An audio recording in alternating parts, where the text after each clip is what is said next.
I'm delighted to be welcoming you to the fourth Tanner Lecture on Ethics, Citizenship, and Public Responsibility. I'm Grant Reher, Director of the Campbell Public Affairs Institute, and Campbell is the principal organizer of the Tanner Lecture Series for the Maxwell School.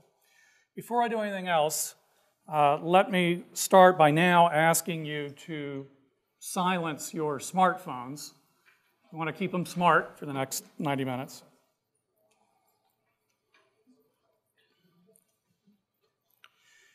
We're excited and honored to have Rhode Island Governor Lincoln Chafee as our speaker today.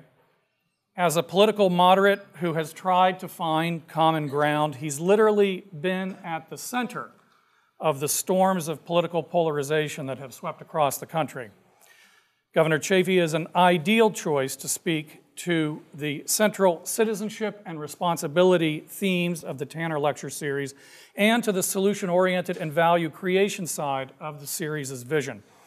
Dean Steinberg will have more to say about the governor in a moment. Before he does that, I want to tell you a little bit about the series and its sponsor, Dr. Lynn Tanner. And I'll have some help. Lynn is a Maxwell PhD and CEO and chairman of Tech Canada, an enterprise which generates ideas and social capital among top executives. Lynn's life and career has been concerned with the joining of theory and practice, posing challenges to commonly held distinctions between the public and private sectors, and generating value for the firm and for the broader community. The Tanner Lectures at Maxwell ask urgent questions. What does it mean to be an ethical citizen? What do the needs for public responsibility require of us in either the private or the public sector? What are our obligations to one another? Lynn has been keen to explore these questions and to try to answer them through the notion of what he calls generative activity. That is, activities that create, produce, and most importantly, enrich our private and public lives and reflect the choices that we make. The series seeks to do the same by bringing in leaders who have wrestled with these questions and produced in their fields, and who can challenge our students and the broader community to think deeply about them and to act. And we're grateful to Lynn and Margaret Tanner for their vision and for their generosity. Lynn and Margaret, thank you very much.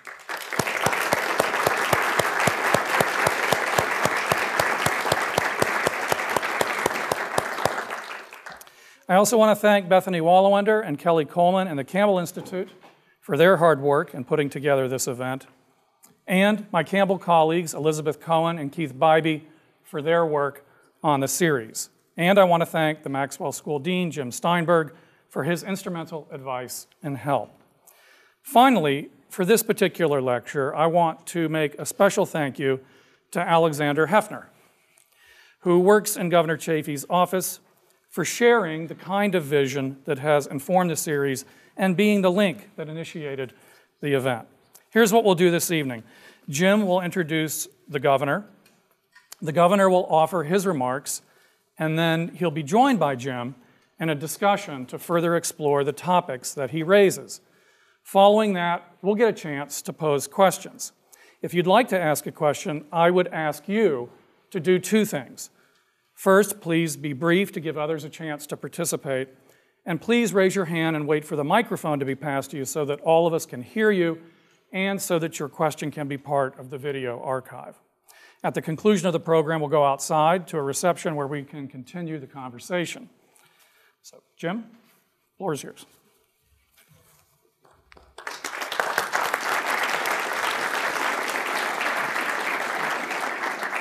Thank you, Grant. Thank you for your tremendous leadership at the Campbell Institute. It's really one of the crown jewels of the very gems in our tiara here at the Maxwell School. So thank you for this, and Lynn and Margaret for this really wonderful series. I was very privileged to arrive at Maxwell right about the time that Lynn and Margaret decided to create this series, and nothing could have been more exciting to me. If anything embodies the spirit of what we're all about here at Maxwell, it's this lecture series, and not just the lecture series, but as you know, the fact that the speakers come and not only talk to this wonderful gathering, and thank you all for being here, but actually sit and meet with the students and engage with the students.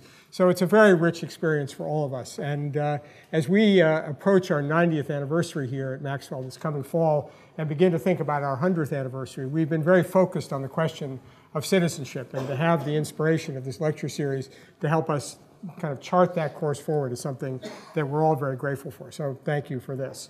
And it's really my great privilege to introduce this youngster who's come to speak to us today. I say youngster because Governor Chafee was a year behind me at Andover. So, although the truth be told, he's actually 6 weeks older than I am. So. But neither of us will admit it. But it's been an extraordinary career. We were both remarking as we were waiting to come out, you know, that kind of amazing how time goes by in just 40 years in a flash like that. But to follow this career is really a remarkable example of public service and something that we are all about here at Maxwell. And I think it's a special tribute, the fact that the governor has made this commitment to pursue public service through elective office. Many of us have found different paths to do it, and there are many ways to serve the public. But I think in some ways the most admirable of all is the willingness to put yourself forward, to engage in the public arena, to be through the scrutiny and sometimes deep unfairness and calumny of electoral politics, but to serve your country in that way, I think, is as noble as anything, perhaps only matched by our service by our wonderful men and women in the military. So I pay great tribute to that, and especially to somebody who's been through such landslide elections as his election as the mayor of Warwick, where he was the first Republican elected by 335 votes, as I recall. And he's been breaking new ground in every respect since that time. His service in the U.S. Senate following the death of his father in 2000. I also had the privilege of serving as a staffer in the Senate when John Chafee was a senator, and a really remarkable and incredible, inspiring figure who played such a landmark role in so many areas, not least of which the environment, which I think is a great tribute, one of the earliest figures to really provide leadership, along with Gaylord Nelson and a few others, in really changing the way we think about the environment. And that legacy of John Chafee remains with us today. And this was something that Link picked up himself during his service in the Senate. But more important than the specific accomplishments, which were quite remarkable given the tenor of the time, was his ability to reach across the aisle and to avoid the stereotypes and the pigeonholing. Many of you, I'm sure here, are readers of the Washington Post, and you've seen this heat map that's shown over time about how the overlapping between Republicans and Democrats has gone further and further and further apart to the point where there's actually no overlap anymore. But during then Senator Chafee's time in the Senate, he was one of the few who was in that space of overlap and voted his conscience, didn't feel that the issue of what party you belong to ought to determine how you carried out your responsibilities of representing the people of the state of Rhode Island and voting your conscience and voting the national interest, which is such an important perspective and regrettably not as often seen as we would like. He made some very courageous cross-aisle decisions, including, I believe, the only Republican to vote against the intervention in Iraq. And that service, I think, is something that remains an important part of his life as he's moved on from the Senate to become governor. In the interim, I should note he was a fellow at the Watson Institute at Brown, so he has a connection to the work that we do here. He's also an author, so that should make him feel right at home at Maxwell and Syracuse University. But the decision to get back into it and serve in state government is something that we also have a great deal of admiration here for at Maxwell School. There's a long tradition of our training and engagement with state and local government. And as we were commenting on the way in, as hard as his job is now, at least to many, it seems that the opportunity to get some things done at the state and local level may seem more promising than at the federal level as a laboratory for innovation and experimentation. And his work as governor really reflects that, as he's been dealing with the challenges that all of our states and local governments face, the fiscal challenges, the problems of infrastructure, the problems of generating economic growth, which are so important to our citizenry. So the remarkable journey of his bipartisanship has included a journey across the party lines in recent years. But I think anybody who knows him and has followed his career knows that whatever the formal label or party label that he runs with, that this is a person who truly is committed to the ideals of the Athenian Oath that's just on the other side of the wall here. So please join me in welcoming Governor Lincoln Chafee.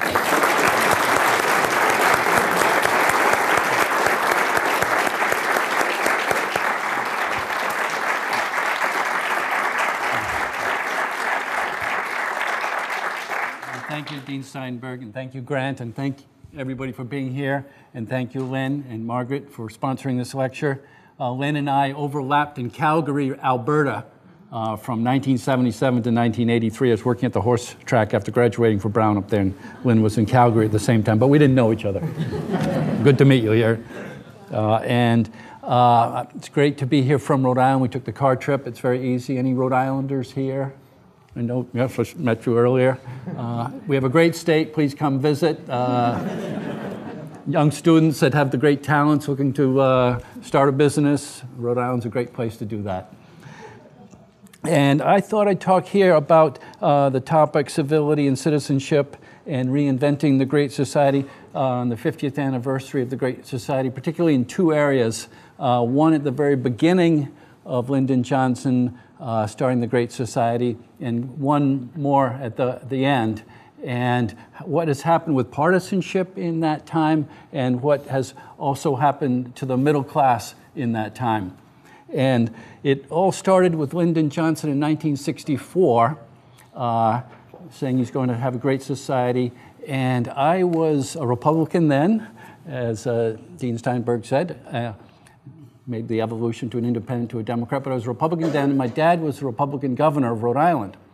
And we went out to the Republican convention in the Cow Palace in San Francisco, 1964. I was 11 years old. And my dad was a supporter of Nelson Rockefeller, but there were big, strong support for the senator from Arizona, Barry Goldwater. And unfortunately, the Eisenhower Republicans, the Rockefeller Republicans were a little bit disorganized. And Nelson Rockefeller had a divorce. That was huge at that time. He divorced his wife and remarried. And so he really was difficult to be, believe it or not, elected. And so they turned to the governor of Pennsylvania. Anybody remember who that is? That's right. Bill Scranton, the governor of Pennsylvania. But he'd just been elected, I believe, in 1962. And the last thing he wanted to do was run for president, being right into his first term. So he was a reluctant candidate. And as a result, the Goldwater people really swept right in with that confusion of the moderate or Rockefeller Republicans or Eisenhower Republicans, and swept in on the first ballot. But what happened was very, very interesting. As an 11-year-old at the Cow Palace, Nelson Rockefeller got up after the first ballot was over and Barry Goldwater had been nominated to give a concession speech. And most of the time at a convention of a party, you come together after you've nominated your candidate. But Nelson Rockefeller got to the microphone and the boos started. And they started and they grew and grew, and he started his speech and they got louder and louder, and he stepped back finally and the boos subsided. These Goldwater people, they're fervent Goldwater people. They didn't want to hear from Rockefeller. And then he started his speech again and the boos started again. And I remember sitting there in the bleachers, or whatever they were at the Cow Palace. And this went on, I just looked it up in Google or Wikipedia or whatever you look it up on, 16 minutes of him trying to speak and the boos just shaking the rafters. I mean, they were really full-throated. And so finally, Governor Rockefeller, you could hear him step back from the microphone, and the MC of the convention, I think it was Thurston Morton from Kentucky, and you could hear him over the microphone say, "You quiet him down." So he had to come up and say, "Let the governor speak."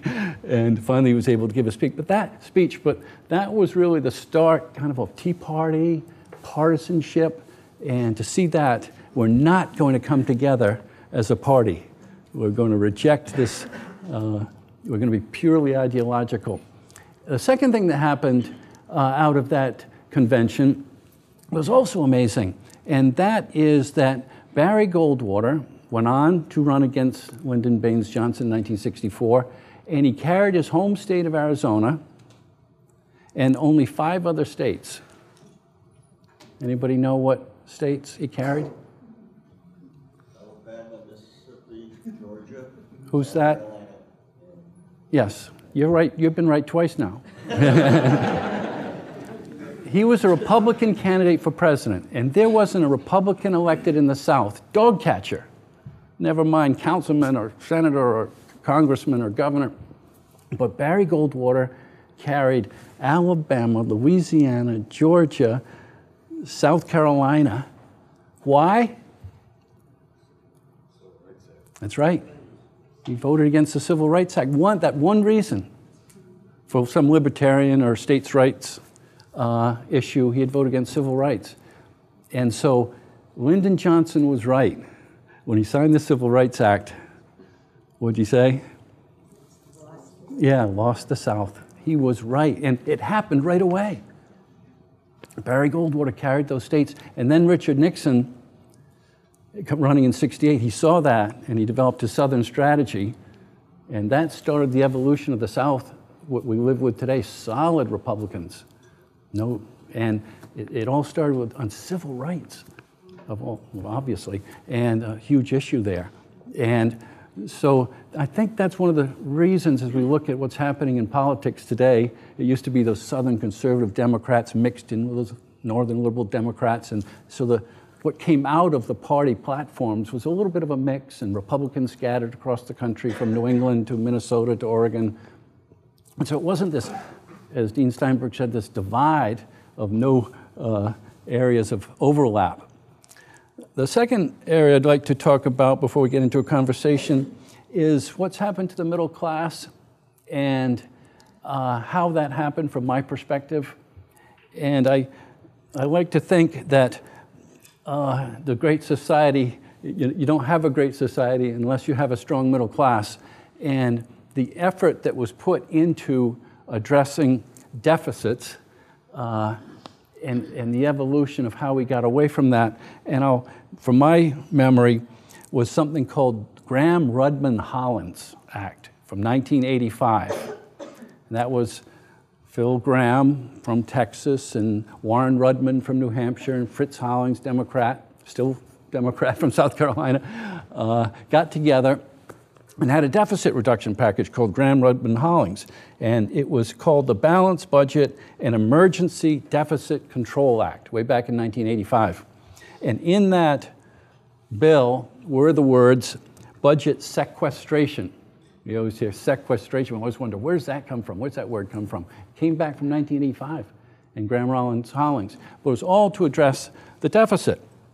And then, and that was 1985, and then in 1990, George H.W. Bush was president, and he had said at the 1988 convention, read my lips, no new taxes. You're good. But what he had to do in 1990 was go back on that. He had said that at the 1988 convention, but in 1990, he had to go back on that pledge we all remember, and because of the deficit. He was smart enough to know, look, we've got to address the deficits. I know I said that, but he signed the 1990 budget, which did have taxes in it.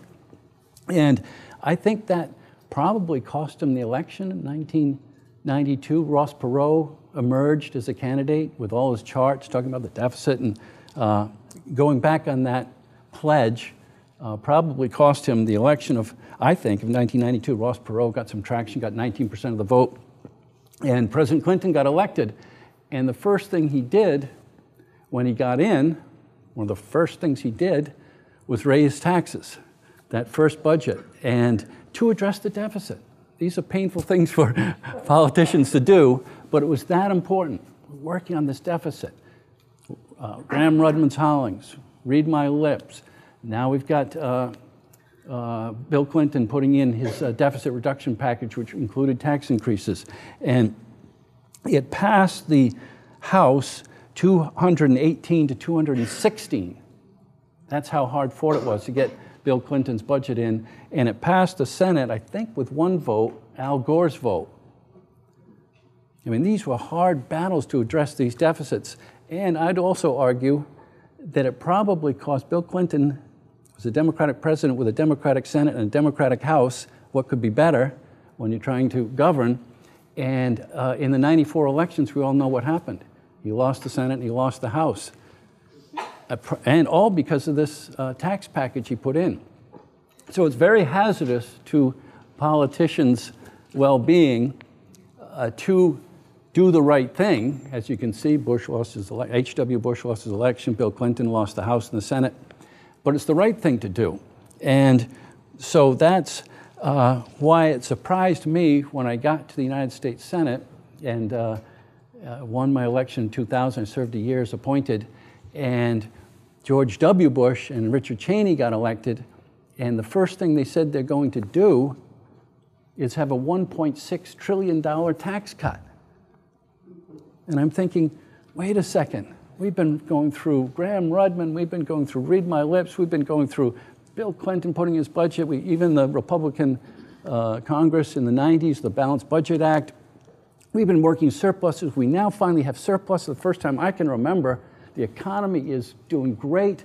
Running for office in 2000, as I ran around the state, the biggest complaint I heard from employers is we can't find people. The economy was so good. And so now we're going to do this huge tax cut after all this. And so I had my big reservations, and the way the votes were coming down, it was a 50-50 Senate at that time, 50 Republicans, 50 Democrats. And the Democrat, there's still a Democrat left from Georgia. There were fewer and fewer as the years went by after signing the Civil Rights Act every year, fewer and fewer, but there was still Zell Miller, the senator from Georgia, but he was a Democrat, but he was so conservative that he said, I'm going to support the $1.6 trillion tax cut. So that made one Democrat on that side, 50-50 Senate. I announced I had my reservations. I wasn't going to support it. This is too big. So now we're back to 50-50, and the battle raged for that spring of 2001, the first months of Bush and Cheney being in office.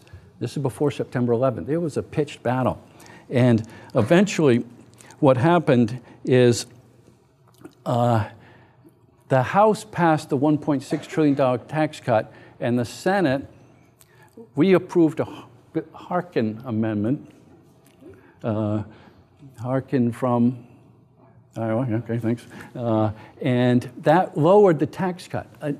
What to me seemed like an insignificant amount, but it did lower it from 1.6 trillion to 1.25. Yeah, it seems ridiculous, but it's symbolic almost. And the Harkin Amendment passed. We got John Breaux and a couple of Democrats to hold. We were worried about them jumping, and Jim Jeffords joined me, and that was the votes we needed to pass the Harkin Amendment, which lowered that huge number down just a little bit. And so the way it worked, and to reconcile the House version with the Senate version, they went to conference. The two sides get together and do a conference committee, and finally they came out of that on a Memorial Day weekend. That's how long this took to get this done. It was one of the first things that came in, this big tax cut. That's the first thing they wanted to get done. And here we were on a Memorial Day weekend, and finally the conference committee came out with their compromise, which I think was $1.35 trillion tax cut. And it was a Saturday, and we went in to vote, and I'm thinking, okay, they compromised. No politician wants to raise taxes. Every politician wants to cut taxes. As I walked over to vote on that Saturday, Memorial Day weekend, well, maybe I should vote for this. Everybody wants to cut taxes. We do have surpluses. Maybe we can afford it. But I'm thinking it's just too big. We've worked too hard for these surpluses. I'm going to vote no. So I voted no, and Jeffords had left the party, so he had, as a, going away present to President Bush, had said, I'm going to vote for your tax package. So he was with it, and I thought I was going to be the only Republican to vote no. This is a big, big pitch battle. But as I got into my office, the staff looking at the monitor on the TV said, John McCain voted no. And he had never been talked in all those amendments, Harkin amendments and the like, where we fought all spring about this. He had never once said he was going to be opposed to the tax cut. But I think in the end, to his credit, it was Chafee and McCain, the two Republicans voting no. Proud of that vote, and I've had my differences with John McCain, but he was right on that one, I think. And my point is that as we look at what happened in the middle class, these tax cuts favored the wealthy. The wealthy were doing just fine, but these tax cuts, they favored the wealthy. And of course, we all know what happened. We got September 11th happened. That cost us billions and billions of dollars to recover. We got into a war with Iraq that cost us $1 trillion. We did a prescription drug benefit that cost us about $800 billion, almost close to a trillion. So you have the tax cut of $1 trillion, you have the war in Iraq, about $1 trillion, you have the prescription drug benefit that the Republicans added to Medicare just to win the 2004 election and get the elderly vote. And there come our deficits back. And so the premise of our talk here is a civil society and civic engagement, but I would argue that it's very hard to have those when you have a middle class that's getting squished and squished and squished, and you have partisanship that's raging and no overlap of political parties. And both of those things, I think, are getting worse. In the New York Times just recently, there's an article about the kind of the middle class chain restaurants, Olive Gardens and the likes. They're having trouble surviving. But all the high-end restaurants, they're doing great. And the reality is we can't have a great society if we don't have a strong middle class. So I look forward to continuing the conversation. Thank you.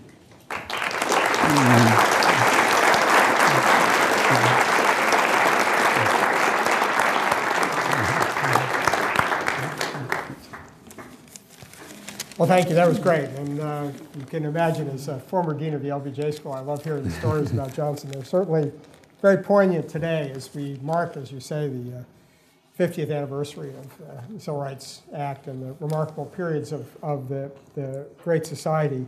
And it does raise the question about, is that day gone forever? Can one imagine a set of circumstances in which the greatest deliberative body, the Senate, and the other house, since we both have Senate connections, it's always the other house, could actually begin to legislate again? I forget the specifics, but by all reports, this past Congress has the slimmest record of all time, and this has been a long saying. What will it take to not just change the politics of the country, but even just, it seems like a more modest objective, to get a functioning Congress that can actually start to do the people's business? I think when they start listening, it always is true in any level of politics, the most local level to the highest level, is listening to your constituents. And it's got, the people just, I think, have to start feeling that these policies that I talked about and others that squeeze the middle class just aren't working. And these tax cuts and the social programs that Lyndon Johnson talked about that do work, that do build the middle class, particularly in education. Pell Grants, so it's not just the wealthy affording to go to Syracuse or Brown or higher education. Pell Grants helped everybody get that degree. And on the other end, Head Start. These are federal programs, so that not just the wealthy getting some pre-K and learning the alphabet a little bit early. Everybody can, under Head Start. And these are great social programs that are proven to work. And I think when the constituents start thinking, wait a second, these programs aren't working for me, I'm going to start looking, instead of thinking with my bicep, as I say, I'm going to start thinking with my brain. Things will change. And healthcare is a great example. This is going to be the big fight, Obamacare, of the 2014 elections. And Democrats just have to articulate, did it work for you before? Going into the emergency room to get your primary care and waiting for 5 hours in that mayhem of the emergency room. We can now get you universal coverage. We're going to work on it, we're going to make it better, but I think that's the job of the Democrats, to communicate to the people, the constituents, that there's got to be a better way of building a middle class and a great society.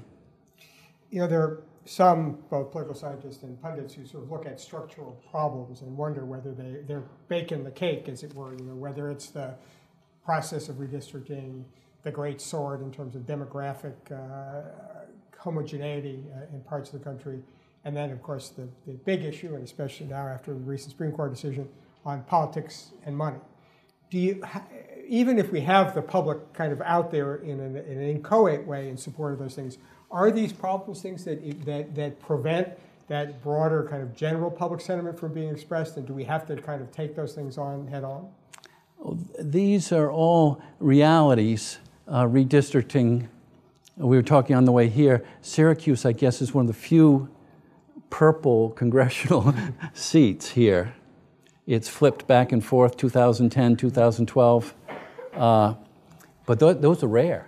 So that's just the reality. Everybody's safe. They get Republicans 90% and Democrat seats are 90%. And there's just a few. You have one here in Syracuse, scattered around the country. So those are just the realities that you're working with. And it takes time. I think one of the premises is of the Maxwell School is how long sometimes things take. And I think this 2014 election is going to be important and it's going to revolve on health care. The Citizens United, that's a reality that we have to deal with right now. But you take what you're given, the cards you're dealt, and fight as hard as you can. And do you think, you talk about this being a purple district, I mean, is the way that this comes about because of competition between the parties or within the parties? I mean, how much does this depend, for example, on the debate that's going on now about the future of the Republican Party and whether to get back to the center it has to happen within the party, and the stranglehold of the Tea Party and others lost either for demographic or other reasons, or is the coming back to the center going to come because more districts become competitive? I think the Tea Party power is waning a little bit. Certainly after the crash of the economy in 2008, people were obviously and naturally very stressed out and angry. They're losing their jobs, and Tea Party rhetoric resonated a little bit more, I think, than now. People are starting to think a little bit more now, and hopefully, I've always been taught that politics is pocketbook issues, but in some areas of the country, the social issues are more important. It's a pro-life, pro-choice issue. It's a lot of religious issues, but I think it's going to come back to your pocketbook issues as well. It should. And we saw on the pocketbook issues, there was some Head Start and Pell Grants and some of these programs, social programs that work. Sorry. No, but we still see sort of this question about the way in which the economic issues get framed. I mean, there was some sense a couple of years ago that maybe a populist movement was going to begin to develop, Occupy and all that, and yet we still hear this sort of framed, particularly on the Republican side, as sort of the politics of envy and sort of defending this as inconsistent with the American dream of mobility and everybody having the chance to get rich, class warfare. How can this get framed in a way that really reflects what you're trying to do and not kind of this divisive version of the story in terms of, yes, everybody cares about the middle class, but these two very different approaches to it? Well, I had a primary. I was a Republican as a senator in 2006, still a Republican. I certainly had voted against, as you mentioned, the war in Iraq and the tax cuts and a number of other Bush-Cheney initiatives, but I was still a Republican. And I had a primary in 2006 from the Republican, kind of a Tea Party person. And I always said, this is America, you're free to run. But the money that poured into my primary opponent from an organization called Club for Growth, know them well, and they just are against all taxes, and they raise enormous amounts, or they did back then, enormous amounts of money from the wealthy that don't want to pay any taxes. And I have to think that eventually, and you're talking about is this us against them and class warfare, I've got to think that the wealthy are going to figure it out, that they're going to do better with a good strong middle class. And some of them don't want to hear it, but Warren Buffett and some of the smarter ones certainly do. And just have to, it's in your best interest. Maybe we could introduce them all to Marie Antoinette and sort of see that there's a price to be paid. We're not going to be successful as a country without a strong middle class. And that's in the wealthy's best interest. So as you look at the upcoming midterms, I do think Occupy, you said it came and went, but I still believe that was a phenomenon that was really remarkable in my home state of Rhode Island. They camped out in downtown Providence, and the weather was atrocious, rain and snow and cold, and I kept thinking they'll go away. They didn't go away. And I thought that's the canary in the coal mine. Well, and I was going to ask you, as you look at the midterms, do you look at particular races or particular issues as bellwethers of whether this phenomenon that you're talking about, kind of a growing, I'm mad as hell and won't take it anymore, are there places we should be looking in 2014 that might reflect whether this is really out there? Areas? Or races, particular campaigns, things that you see as sort of maybe tests as to whether the tide is shifting on these issues of the middle class? I'm a governor now, so I don't follow the Senate races, the House race. I'm sure there are scattered around open seats and the like. But I think the most important thing, from what I read, the Republicans are going all in on opposing Obamacare. And I think this is going to be the key issue rather than geographic. Fight back. Was it working for you before, where if you had insurance, it was going up, 10%, 12%, 15%, or if you're a business person providing insurance. I saw it as a mayor and as a governor, escalating Blue Cross. A big part of trying to keep our taxes down was dealing with our healthcare costs. So I was willing to try anything and learn from our mistakes. I think that's the fight we've got to have as Democrats and for our people. And let's have a good argument about this. Is the Affordable Care Act in all of our best interest? I think it's a great debate we should be having. And maybe you share with us a little bit how it's gone in Rhode Island, the implementation of the Affordable Care Act. We're one of the top, if not the top state in numbers and percentages of signing up. And I think that's because we don't have any detractors in Rhode Island. All the politicians have been in favor. And so that's really helped. People are signing up. And what we also found with the March 31st deadline, we're just analyzing who's signing up. We're all amazed that the people that are signing into the exchange, we have our own state-run exchange, they're opting in high numbers, way beyond what we expected, to go even beyond, to pay a little bit more than the basics. They're reading the fine print and spending more than we expected on the exchange. What do you attribute to your success there? I mean, what was the strategy that the state took to try to get this degree of education, this kind of degree of sophisticated awareness into the public? I do think, as I said, just not, it wasn't a political issue in Rhode Island. Even the Republicans in Rhode Island, they weren't, you see elsewhere around the country, making this a big issue. So it could actually get to the merits. Our Republicans in Rhode Island, I guess, have some brains. You've now served both in the legislature and as an executive. What have you learned about the managing executive legislative relations, trying to make these work for getting things done? Well, I have had a difficult 3 and a few months run as governor, and I knew coming in, I know my state well, and I knew how strong the legislature was in Rhode Island, one of the strongest by constitution of any state, very strong constitutional legislative authority. It's impossible to override. It's an easy override. It's hard to veto as governor. All my appointments take legislative approval, so it's horse trading on everything. No line item veto on the budget, so they stick all these things in the budget, and you can't highlight them by line item veto. I think only 4 states that doesn't have that. And so it's still been harder than I expected. And when I was mayor, I had 1 city council, and in my 7 years there, 2-year terms, I actually had 4 different council presidents. And they were all different. Carlo Pizzatoro and Linda Sullivan and Joe Gallucci and Jerry Gibbons. They were all different. And as I reflected on the difficulty being governor, and it was easier being mayor, I had 1 council president to deal with. And the president has to deal with Boehner, and he's got to deal with McConnell. And we should go to 1 legislative body, like New York. In 8 million people, he has 1 council. The mayor has 1 council. Nebraska has a unicameral legislature. Radical idea. What would you count as? But I have my experience as mayor. I like dealing with 1. What would you count as your greatest success in dealing with the Rhode Island legislature?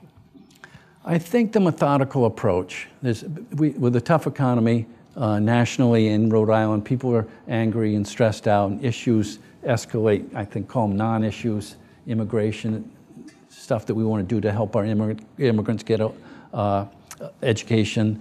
The Christmas tree thing, we had a Christmas tree thing that escalated. So people are angry, non-issues. So I think the methodical approach of we're going to invest in our schools, K to 12 and higher education. The previous governor was cutting higher ed, and we're going to give money to our cities and towns. The state aid, the previous governor was slashing state aid to our cities and towns, which adversely affected the poorer communities. The wealthy communities didn't get a lot of state aid, so they did fine. Poorer communities took it on the chin. So we've been giving the money to the education, to our roads and bridges, to our cities and towns. And it's not flashy or a lot of immediate gratification, but I think it's building the foundation, which I compare to sports. The football coaches say block and tackle and go from there. And so I think that's been my approach. Do you have much engagement? We're going to be really good at blocking and tackling. We're going to have good roads and bridges. We're going to have good schools, and we'll go from there. That's not bad. That's not bad. Do you trade ideas with other governors as you meet in these governors associations? I mean, how effective is this as a group to kind of create innovation and use your states as laboratories and then share ideas with others? Yes, I love going to the governors' conferences. I haven't missed any. And we have national governors, and those are really good, sitting at the table there with Republicans and Democrats together, where everyone can talk a little bit candidly. We have our lunches without any staff or press. They're really good. And issues get talked about, and responses to emergencies, whether it's Malloy, Governor Malloy in Connecticut talked about the shooting, or Governor Fallon in Oklahoma talked about the tornadoes, or Governor Christie talking about Sandy. We had one of those lunches, them all sharing their experiences, what it was like. Very, very valuable. Then we have New England governors, we get together, and then Democratic. I was an independent, so I didn't join one of those for 3 years, but now I'm a Democrat, so going to those Democrat governors, I really, really enjoy them. They're very, very valuable to share ideas. And without the convention, we wouldn't do it. I was saying to myself, Deval Patrick's an hour away, and Governor of Massachusetts, and I haven't even talked to him. Let me make an appointment. But with the conferences and you're there sharing ideas, they're great. Obviously, there are a lot of young people here, and I'd be interested in sort of your sense about the willingness that you see of young people to come and work in your administration, to work in state and local government. What's happening in Rhode Island? Oh, please, get involved. I think that's the title of the Tanner Lectures. And it's tough out there. We had Meg Whitman, who's head now of Hewlett-Packard, come to Rhode Island yesterday because we have a Hewlett-Packard software that's not working. And she said, I'll come and talk to your employees. And she did. And so we talked about her run for governor, and she'd come from the business world to run for governor. She said, wow, it's nothing like I expected. I should have run for state rep or councilman and grow that thick skin.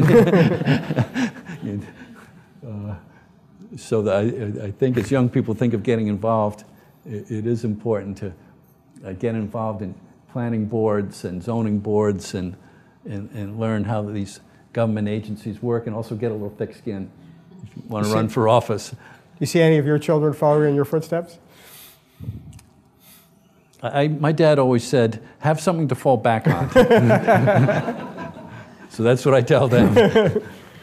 You want to be able to do the right thing and vote or act with your conscience, and sometimes have to argue to the people that at the time might not think that this is the best decision to be making, but in the end, go with it if you think it's right for the long term of your community. But if you lose, which I've done twice, my first run for mayor in the Senate race, have something to fall back on.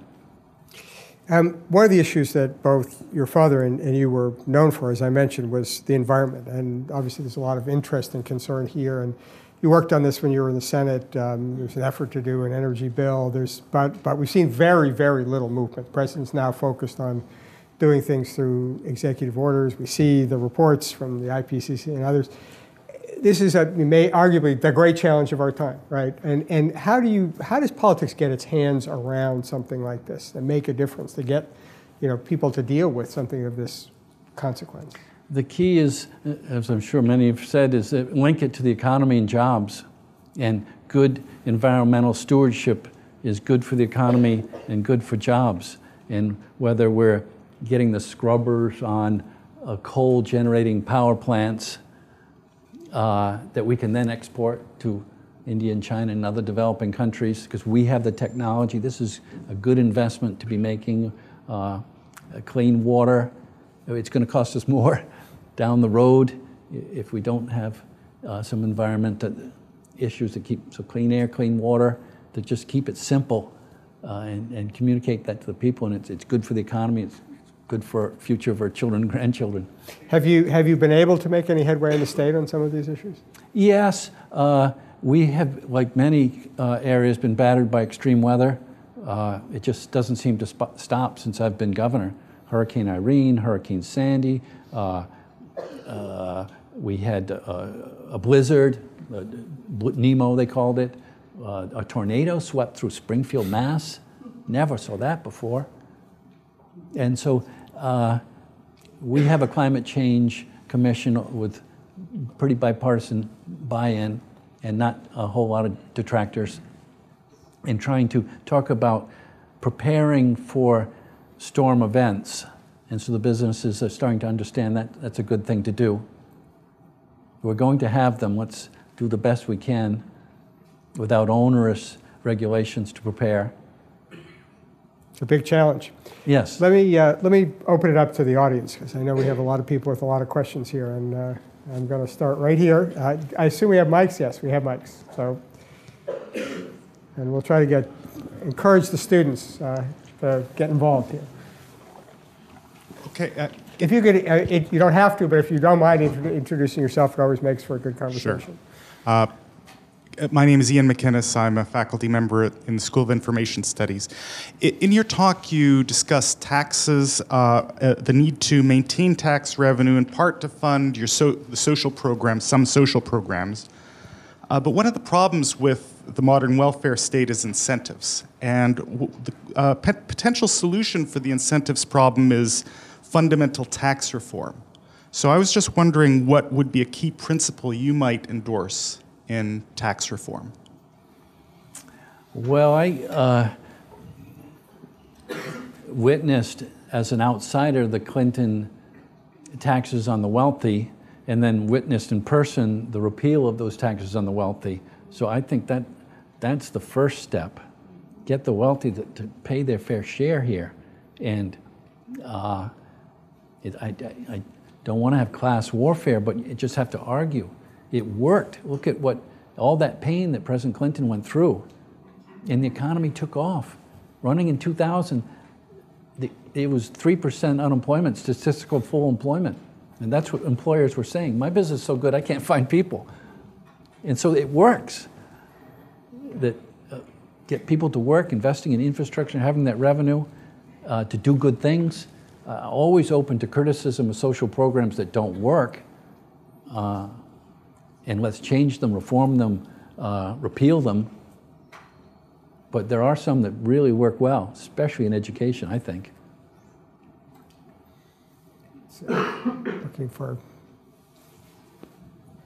Governor, I wonder if you could explain in a little more detail your evolution from a Republican to an independent to a Democrat. And also, is it possible that once you realize that the Democrats have failed to bring true economic justice to this country, might you become a Green Party member? Good question.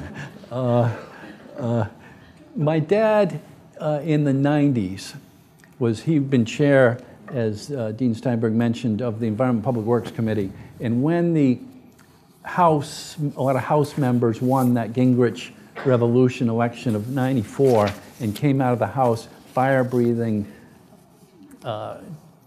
Republicans that have been held down for decades in the House. They came into the Senate, and they had no use for compromisers. And my dad was. He worked with the Democrats, Senator Moynihan, Senator Baucus, and others on the committee. And so they tried to take away his committee chair. You're a compromiser. And so it started back then. I remember my dad grumbling about this party, and he was at the end of his career. He wasn't ready to leave the party, but he was grumbling back then in the 90s. And then I came in and saw what was happening with the tax cuts that took away our surplus, our hard-won surplus, and then the war in Iraq, that if we want to have a war, that's fine, but let's tell the people the truth. And there were no weapons of mass destruction. It was all nonsense. And then the biggest one of all was just the fiscal irresponsibility. So you have the war in Iraq, you have the tax cuts, and then I mentioned in order to win in 2004, when I first got to the Senate, we worked really hard on getting a prescription drug benefit onto Medicare. It made no sense that Medicare didn't cover prescriptions that keep you out of the hospital and can save money. But he had to pay for it, and it was expensive to broaden Medicare into prescription drugs. And so I remember working with Senator Feinstein and others that crossed the aisle at how we're going to pay for it. Maybe age of eligibility on Medicare, maybe raise it, maybe a means test. Does Bill Gates' mom need Medicare? All different co-pays and all these things. We worked really hard on it. In the end, we couldn't get a bill passed, but when the Bush-Cheney team was in trouble in 2004, they just took the prescription drug benefit and put it on Medicare, and the Republicans all voted for it in the House and the Senate without any age of eligibility, no means testing, no co-pays. They just needed the elderly. And so those are the reasons why I said, I just can't be a Republican. If all the things you criticize about Republicans, one thing we always stood for is putting on the green eye shade and taking care of the books. And when I saw that going away and getting into all these social issues, in fact, after the 2004 election, I was in my basement watching Ohio come in on the TV. My family was asleep, and it lit up Ohio, Bush-Cheney win, Ohio, it's over. And I was sitting there going, wow, I'm up in 2006, and I'm not going to survive as a Republican. But I'm thinking, because Rhode Island's still going to be mad at Bush and Cheney, and I'm going to be a Republican. I'm going to be blamed. They're not going to be on the ballot in 2006. I am. But we just won the Senate and the House, and I have a chance to get federal money for Rhode Island. If I leave the party, I'm going to get no money. And we had a highway bill being reauthorized. We had something called Base Realignment and Closure, BRAC, coming up in the next year. Every 10 years that comes up, which bases to close. They'd close all the Rhode Island bases. And so I said, I got to stay a Republican in order to get money for Rhode Island on BRAC and on the highway bill and other things. And we did well in BRAC and we did well in the highway bill. But that next morning, after the 2004 election, that Wednesday morning, my brother came over to the house, and I was walking around talking, what do I do? If I leave the party, Rhode Island will get shafted. We got the BRAC, we got the highway bill, and what do I do? He said, you're screwed. I think he used a more colorful word, though. So I was thinking about it, and then after I lost, I had a primary, which I described. I won the primary, but I ran out of money fighting off the primary. I had no money left for the general election. And my opponent was saying, we need 6 Senate seats to take over, as Democrats, take over the Senate. And they got their 6, and I was 1. So I kind of understood the argument to check the Bush-Cheney agenda. And so after now I'm out of office, and so I think about, and I thought of Greens, and libertarian. I wanted a home, but curiously, no of my friends or political like-minded people that came up with us in the Vietnam era and everything, nobody would ever encourage me to turn green for some reason. Yeah. And I would argue that it's an international political party. It's really the only one. There are Greens in South America, Greens in Europe, Greens in Australia. That's what we need. But I could get no. And then I saw Mayor Bloomberg, who was an independent, and I think at the time he was talking about running for president. And I said, what are your thoughts? And I said, I can't do it as an independent. And so I'm thinking, is there a future anywhere? If he can't do it, with how many billions he has, there's no political future. And then, as an independent going to the National Governors Association meetings, I was the only independent, and they'd go off and caucus and have interesting topics, energy topics, or health care. I said, Greens are out, Libertarians are out, Independents out, I'm going to become a Democrat. I'm very happy I am. So it's interesting. I mean, it's an unusual phenomenon that we now have 2 independents in the Senate, right? I mean, it's a different Yeah, but they question. caucus. They do caucus, So- but they also see that, at least if not at the presidential level, with all of the political apparatus, it's hard to imagine, even after Ross Perot, to see winning. did say that to my brother about, I don't want to become an independent because the first question they're going to ask are, who are you going to caucus with? And if you're going to be a Democrat, or if you're going to caucus with them, just be one. Let's get some of the students here. I want to. So, Here we go. this on. So I was curious. I'm Virginia Early. I'm a current MPA here at Maxwell. And you mentioned several cases when you bucked your party, you voted against what everyone else was voting for. And I was wondering if you could talk a little bit about, the incentives are obviously not designed in that way. So what can we do in Congress to make it less difficult for people to make decisions that are best for their districts when it's against their party? Good question. Why do people fall into these comfort zones? And I guess it's true all across legislatures and councils. Yeah.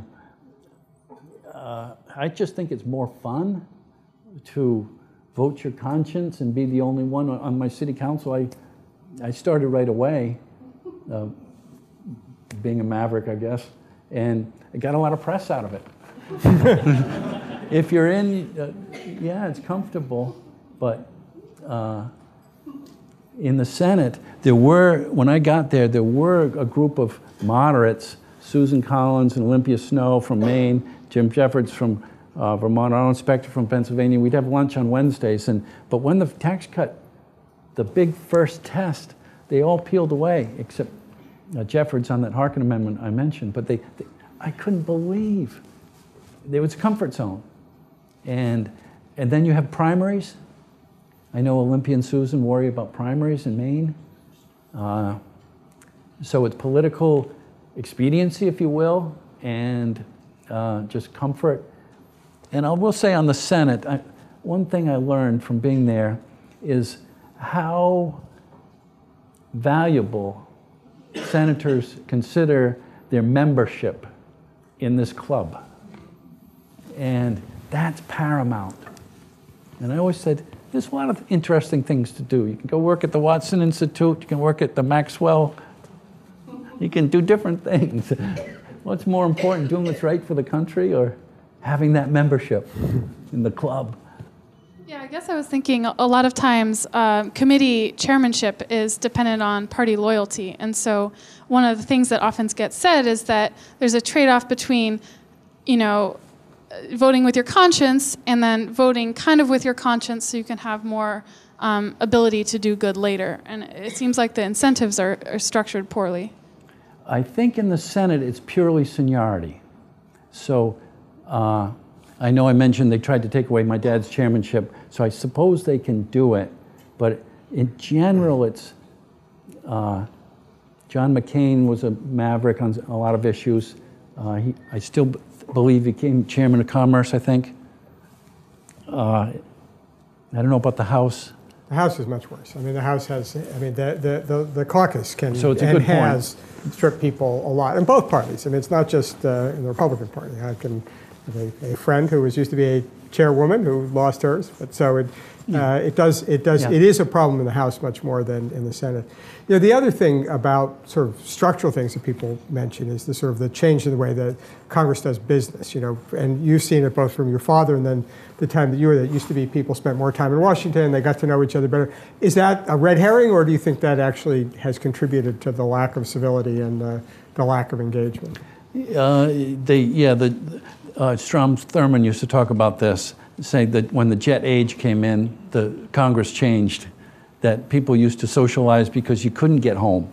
And now, as we know, Thursday or Friday mornings, you have a vote and poof, people go to Arizona and Nevada and Washington State, and all the congressmen and senators are headed home to work their districts. And so you're not socializing and not getting to know each other. I think it's true. And we've tried, both parties have tried, let's have bipartisan get-togethers, but it's so rushed. You're raising money, and then you're back home. They made efforts to revive that old social camaraderie. I think Trent Lott, and he tried to work with Tom Daschle. Let's have some get-togethers of both sides, socially with our wives, and so the effort's been there, but the timing is it's different. It's unfortunate because we do enjoy each other, just like the governors we talked about, bipartisan get-togethers.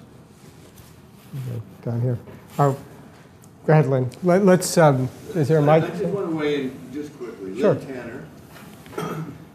When I used to sit in this auditorium and listen to some very wonderful things said by people, and I'll speak up so you can hear me, I was always intrigued by what was the kind of the bottom line. And here you've heard the question, well, what is it that differentiates people doing really, in effect, what you did? And it all boils down to will. And my dissertation was all around a question of implementation of theory in a administrative, executive level, and how do you actually force change and push it down through an organization. So I've been working that all my life. And it all boils down to what you're seeing evidenced, in my view now, as someone who's lived a great part of their life, after being idealistic, it boils down to the tough choices and having the will and fortitude to speak your mind. And that's one of the reasons why I believe, now living as an outsider in Canada and watching what's going on here, that has happened is that not enough of you are speaking your mind. And I funded this whole lectureship in an effort to try and bring people like the governor here and to have Dean Steinberg's support in pushing this. How do you as citizens stand up as citizens? And my question to you is, when you're faced with that, what do you do? And when you're reading the books and you're in class, do you really see it for real? Or is it just something in your mind? Because I can tell you, I work just in the private sector now. The people who run organizations and our CEOs, they have to stand and be counted, or they don't have a company. As citizens, if we don't stand and we're not counted, we don't have a country. We don't have a middle class. We don't have good policies. We end up having people around the world look at us and say, what's going on there? Let's go right here. Sorry? Hi, I'm Liz Berman. I'm an MPA student here at Maxwell. I just want to know your opinion on the future of party politics in our government, especially following recent attempts and changes at campaign finance limitations, and what implications that has, especially with different really dramatic changes like the retirement of the base for the Republican Party. Things like that. That's sort of all over the place, I think. Mm-hmm. Well, Citizens United is here, a 5-4 vote, and there was just another 5-4 vote. So for the record, I voted against Sam Alito because Sandra Day O'Connor was that key vote, and he was taking her seat. We had these 5-4 votes, and Sandra Day O'Connor was navigating them carefully and writing opinions that satisfied. She was terrific. Republican from Arizona, Senate Majority Leader, and a great Supreme Court Justice. When her seat went, I'm going to be very careful about who takes this. So now we're living with these enormous consequences of these 5-4 votes. But they're here, and to Mr. Tanner's point, we just have to communicate to the people. Don't pay attention to the tidal wave of money. You've got to act with your brain, not your bicep. And that's our job. Mr. Tanner said, that's our job, to communicate. People looking around the world is what's going on there. And people are smart. If they're, once you can explain something, I have full faith in the voters. I've lost twice, so I've been mad. But sometimes they get it wrong. Is my fault for not working harder or communicating better? Because I do think they're smart, ultimately. Well, I guess how do you do that, though? And how do you communicate when people are so heavily influenced by things such as MSNBC and Fox News that are not necessarily leading information all the time? Yes, I always toyed with, I don't like to raise money, a lot of politicians don't. Senator Proxmire won elections without spending any money. He would win without spending any money. And no, everyone said, you try that, you're going to lose. You got to get out there and raise the money. And so if with Citizens United and with Fox News and everything, it's just the young people and how they communicate, and whether it's blogs and social media, and things are going to change. And hopefully the people find a way, I think the young people especially, of saying the emperor has no clothes out there.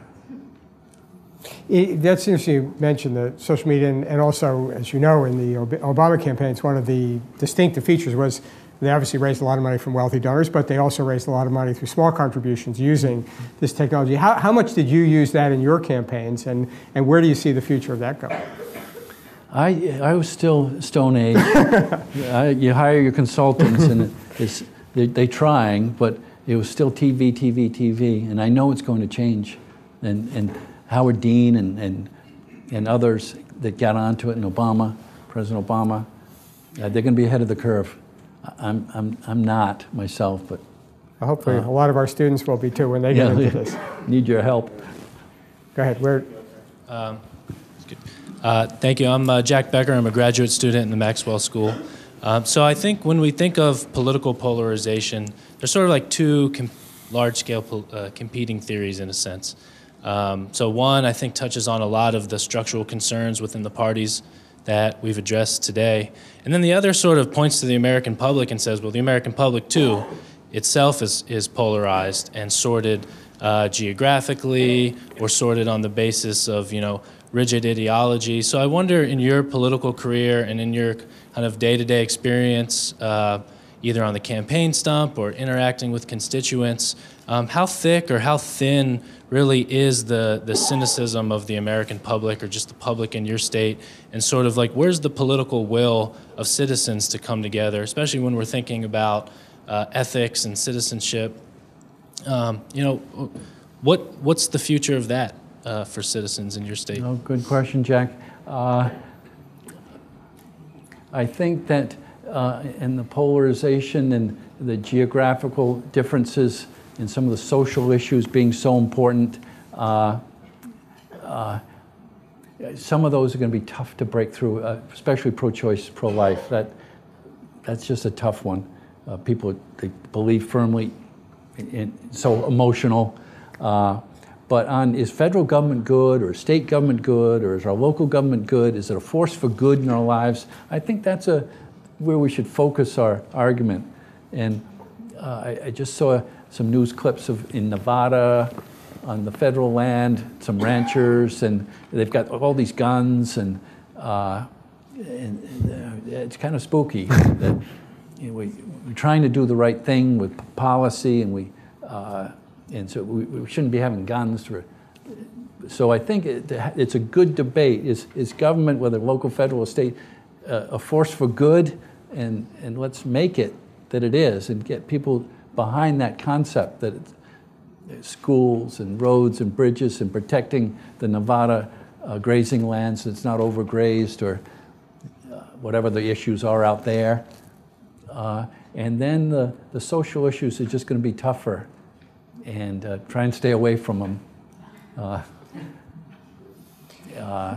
Religion in particular. I mentioned the Christmas tree in Rhode Island. The previous governor had a tree. All the governors had a tree in the State House, and he had called it a holiday tree. So when it came in my first holiday season, they said, "What do you want to do?" And I said, "I don't want to spend any more money, and I don't want to spend any less on what they did last year. I want to do exactly what they did last year. It's the last thing I want to even think about." And I called it a holiday tree, as the previous governor was. And then when the storm erupted, I mean, it became national news, Chafee calling the tree a holiday tree, I dug in. This is a state building. And different religions want to come into a state building. We've got to be very, very careful about this. And I remember saying the Lord's Prayer in elementary school. We all had to stand up, and that's a Christian prayer. And the Supreme Court threw it out, but I can remember doing that. And so times are changing, and that's one I do worry about. Some of the social issues and religious issues. But I think on the religion, what this country stands for, and I come from Rhode Island where Roger Williams first started, anywhere in the world, liberty, full liberty in religious is in our charter, religious concernments. Those are the words, full liberty and religious concernments. It started in Rhode Island in 1663. What is your assessment of the current Supreme Court? And what do you think, or do you have a prediction on their legacy? Well, as I said, when Sandra Day, here's another ramification of the 2004 election. She retired right after that election. Her husband was sick, and there were a lot of 5-4 votes. And so Judge Rehnquist died, and then John Roberts took his place, then Sandra Day O'Connor retired, and it was all a numbers game. And I think having a Senate in which we talk about how you're going to confirm Supreme Court justice and what they stand for is the debate that Americans should be paying attention to, that if they're there way beyond elected office holders. Okay, we're going to take two more. We'll start right down here. Governor, thank you so much for coming tonight. My name is Ed Pinkar, and before I started in the MPA program, I worked in Bloomberg's administration for 8 years. I think city government is where all the action is, and I was wondering, as a former mayor yourself, what was the one thing you always wished state government would give you, and now as governor, are you giving that to the mayors in Rhode Island? What did you do for Mayor Bloomberg? My last position was Director of Intergovernmental Affairs in the city's Department of Transportation. Oh, good. Probably bigger, way bigger than Rhode Island. As mayor, the state didn't really interfere too much. If anything, they could have helped us sometimes on some of the issues we had and said, that's your problem. We had a terrible teachers dispute. Our school committee and our teachers got into a dispute, and it escalated and escalated until teachers started to go to jail as this thing got deeper and deeper into animosity. And I went to the State Department of Education and said, can you come down? I got a school committee, which I don't control by city charter. They're fighting with the teachers union. Can you come down? And they said, no, that's a city issue. So if anything, they were more hands-off than I would have liked at that time. And being a former mayor and councilman, I've taken the heat for raising taxes to help reverse the cuts to cities and towns. All my budgets have been very generous in state aid because we call them distressed communities in Rhode Island, Providence, Pawtucket, Central Falls, Woonsocket, West Warwick. They're designated under state law as distressed, and when you cut state aid, they're the ones. It's not in Rhode Island, East Greenwich and Barrington, the wealthy communities. And so it just makes sense to help these communities, and those are my roots. So it's schools, it's local roads. They're not fat in the local Property tax is the hardest tax to pay. I like to argue that income tax, if you lose your job, you don't pay income tax. You don't have any income. Or if your boss cuts your pay, you're paying less in income tax. Sales tax, you're down on your luck, you can buy the Vega and not the Cadillac. That's your decision, and you pay less sales tax. But the property tax, they knock on your door, and the tax collector, and says, pay or we take your house. So those are my roots, and help the property taxpayer first. All right, one more. We got a student. Let's go all the way in the back there. If we got take the mic, somebody, thanks.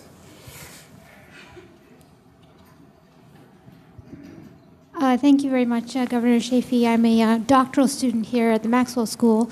I did some reporting. I used to be a journalist back in 2006 on Medicare Part D. So I'm very interested to hear from you about the genesis of the bill, really. You mentioned that, the Bush administration thought it might go over well with seniors, but they were the first ones, the AARP and several other organizations to come out against it. The donut hole, of course, was pretty steep for most people. So I'm just curious how that came about and what their thinking was at the time and how you kind of saw it evolve in Congress.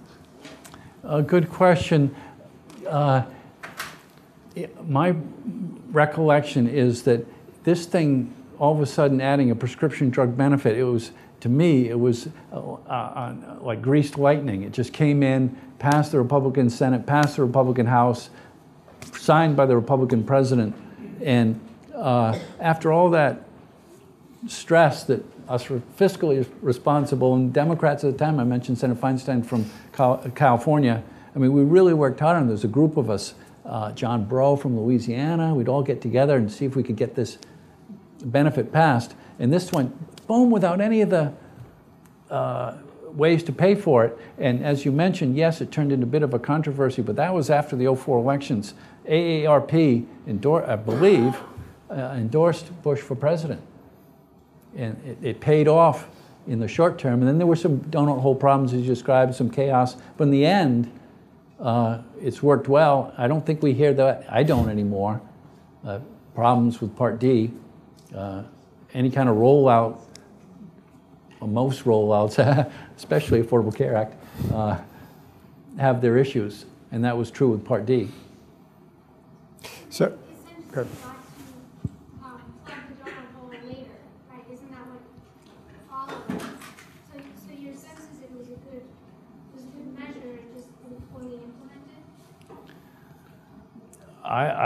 My point I'm trying to make is that it was purely political. It wasn't thinking long term of what this is going to cost us and our children and our grandchildren and deficits and what it might do to the economy. It was, we need the 2004 election. But it also, I mean, to some extent, it's $800 billion. It's a huge number. It's what it costs.